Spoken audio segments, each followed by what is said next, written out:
All right, once again, we are back and we have another special guest tonight. He's a heavy metal fan, a real guitar hero, and let's just say he knows his German metal, also accept, obviously. Please welcome Fredrik Åkesson from Opeth. Frederick, how are you doing today? How is your Wacken experience so far? Very good. Me and our drummer Valtteri were just out and watching KK's Priest, so we felt we want to get out there in the crowd and be part of the crowd before we go on stage. Makes us a bit more calmer. More family-like. Yeah, and they were killing it. Ripper screams like, yeah. Yeah! I could do it louder, but I won't. So right now we're waiting for Accept, of course, one of the quintessential German heavy metal bands. Indeed. Frederick, can you recall when you first heard them? Yes, I do. I think it was actually, I got a mixtape from a friend. Back in the day, there was a lot of hard rock when I grew up in the 80s. There was a lot of older hard rock people in my street. So somebody gave me a mixtape, and one of the songs were Princess of the Dawn from Restless and Wild album. And anyhow, I heard it's like, wow, this is so good. And I got the album, Restless and Wild.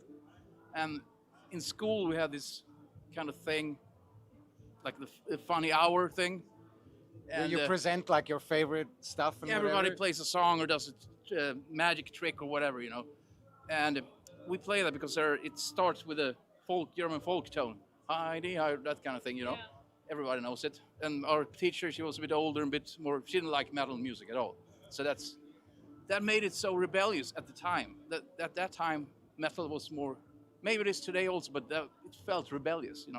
So we played, and she's like, oh, this is nice, and it all kicks in, and it had a nice shocking effect. I played that song many times in metal cover bands after that, and Accept is definitely a huge part of me when I grew up with listening to hard rock and metal music. Would you say that actually brings us to the next question? If you'd have a favorite Accept record, which one would it be, or would it be that one for that reason, or tell us about your favorite Accept record? It's difficult, but I'm a really big fan of the Breaker album. I think the Breaker album, the guitar tone, since I'm a guitar nerd, is like mint for me. That they did nail it with the old Plexi Marshalls and whatever distortion pedal Wolf used. So you're calling that your favorite album? Perhaps, but also Metal Heart's very important. For me, it has a deeper meaning as well, because I went to see that tour with my dad when I was maybe 14. Family memories. Yeah, Dad went and he bought like the Accept headband. Like he was standing there banging with me. So and he said we're going today, so that's. What about Restless and Wild? Where is that in your ranking? Oh, that's the most classic one, I guess. Especially the iconic cover with the 3 burning flying V's. That is beautiful. That's pure art, metal art for me. But then again, Balls to Walls is also good. They did so many good albums, But too much to choose from. Restless and Wild is definitely a big favorite. Yeah, and also that was the first one that I kind of soaked up, But all the kids were also very keen on playing "Son of a Bitch, Kiss My Ass." Just the message, like that's the message all that the you want kids to like, give them. what do you listen to? So everybody talks about Uli John Roth and Michael Schenker, but I feel Wolf Hoffmann gets overlooked very often. How would you describe why Wolf is so important for metal guitarists? Well, he has a unique sound, I guess. He must have been listening to Michael Schenker when he grew up, and also Uli Roth. I don't know him, but that's likely, I would say. But he did more. Accept it's more metal, He came up with something new that was more metal than Scorpions or Michael Schenker group. They also have really heavy riffs and everything. Heavy, yeah. But one of my absolute favorite is actually Jon Uli Roth, I would say.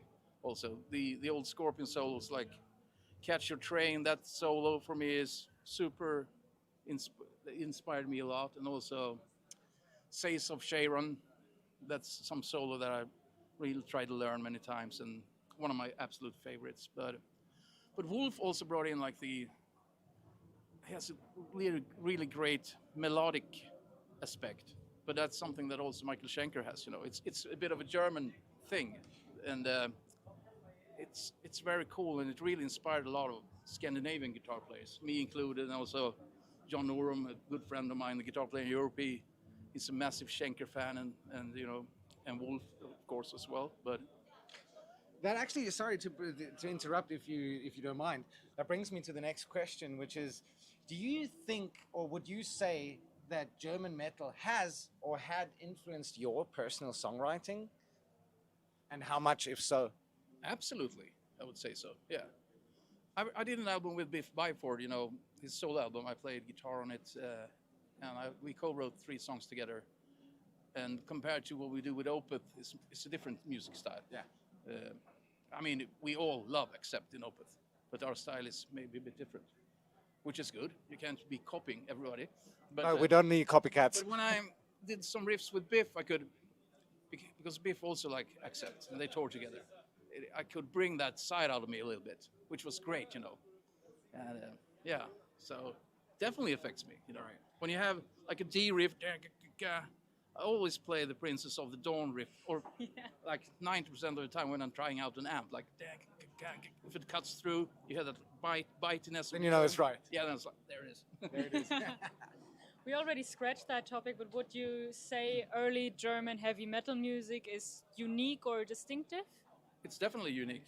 I mean, it's iconic, I would say. Like the stuff from early Scorpions to later Scorpions to, I mean, and also you have the krautrock, of course, but that's another thing. But Accept, but then you have, of course, it's Halloween and all these bands. Blind Guardian, Creator, big favorite of mine. So many iconic bands. Like, the list goes on and on, But Good music goes on and on forever. that's a good thing about it.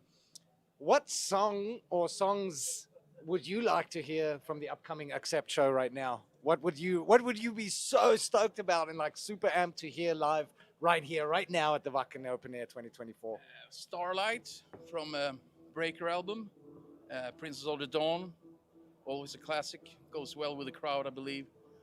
That sing-along part is going to work fantastic here at the Wacken, of course. Sing-alongs always go well in Wacken. It's good, it's what I like. Metal Heart, so many good tracks. Okay, what do you think is the most underrated Accept song? Like that's not really that far up in the known space. That one from Russian Roulette, perhaps. I am a monster man. That's a pretty cool song. That tour, that album's really good. It has some really good songs, I think.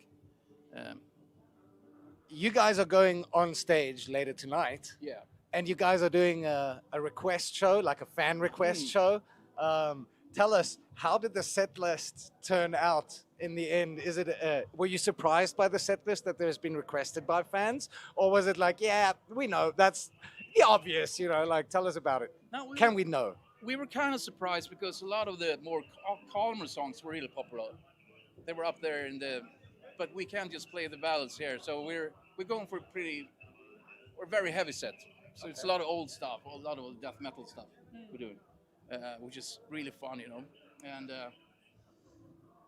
but there are common favorites like Window Pane, for instance. Some guy whistling here. Awesome. Yeah, I feel We like got some they're background looking for noise. someone. We are at Wacken 2024. We at an open air festival. Stuff like this happens, all good. I mean, it's one track that our hardcore fans always want us to play. It's called Black Rose Immortal. This is from the very first album, but it's 21 minutes long.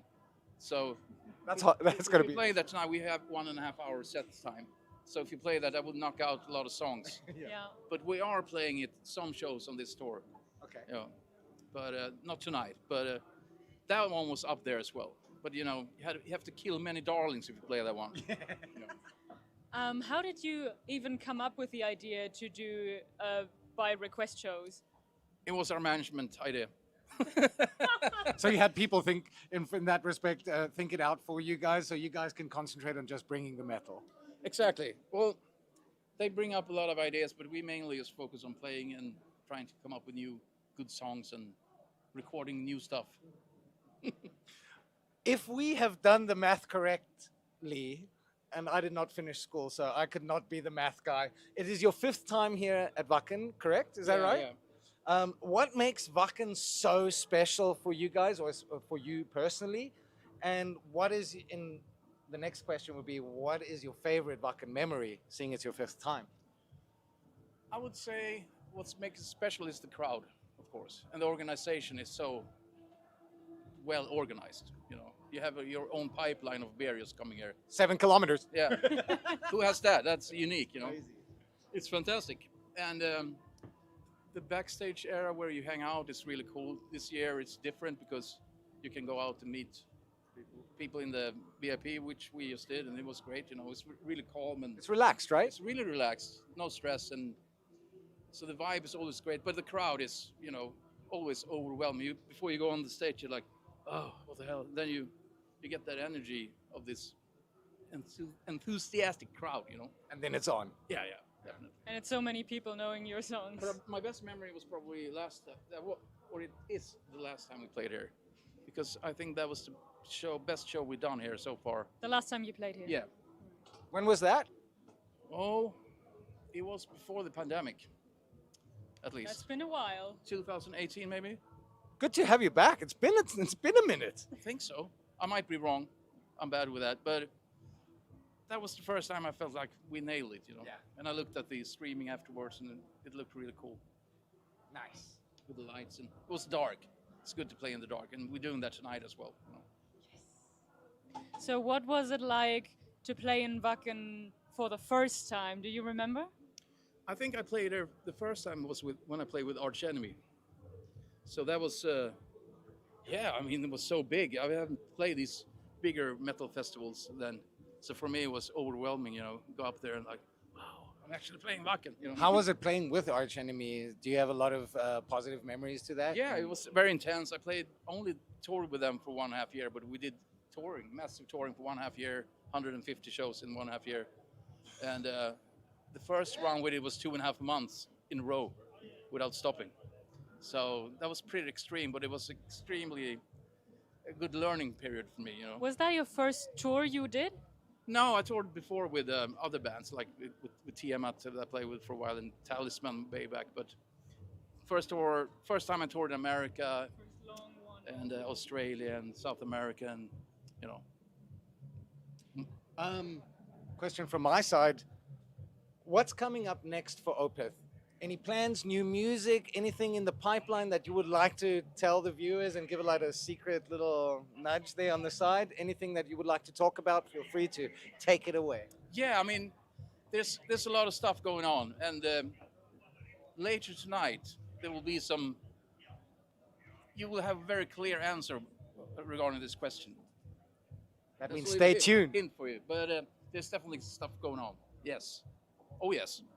Nice So one. stay tuned for the Nice stuff. one. Not too many people might know this, but you were actually responsible for all the guitars on Imperia, the latest record from Ghost. How did that come about? Well, I'm friends with Tobias, and he asked me. I started off. He did a song called. Played on the Metallica album. Sorry for starting. I'm very tired. We missed the flight. But Metallica did an album called Blacklist. So you have other artists covering Metallica songs, and Tobias recorded Enter Sandman, and he asked me to do the solo on it. He played the rhythm guitars, and that's the first time we recorded together, and I think he liked what I did, so he asked me to help him out again. And initially I was supposed to do the solos, but they're like, do you play any rhythm guitar? About 90% of the time, so it got more and more, and I ended up being there for like 10 weeks, 10 hours a day, and but it was really fun, you know. It was different with Opeth, more produced, you know, but it was a great experience, you know. But we also worked on the cover album EP after, Pantomime, with the Phantom of the Opera cover with Iron Maiden, for instance. That's An insane. EP. My mom's favorite opera covered by heavy metal. I love it. It's got to be good. Yeah, the classic Maiden track, you know. We're All right. pretty much That wrapping was it our up. time. I think that's it. Except should start any second now. I you don't want hope. to miss that. No. Make sure to tune into magentamusic.de for all the live action, for all the live music madness that is happening here at Wacken 2024. And Lizzy, for right now, accept. Go definitely watch it. check it out. Thank you so much for your time. I really Thank you, appreciate my it for pleasure. being here. Yeah. And heavy metal.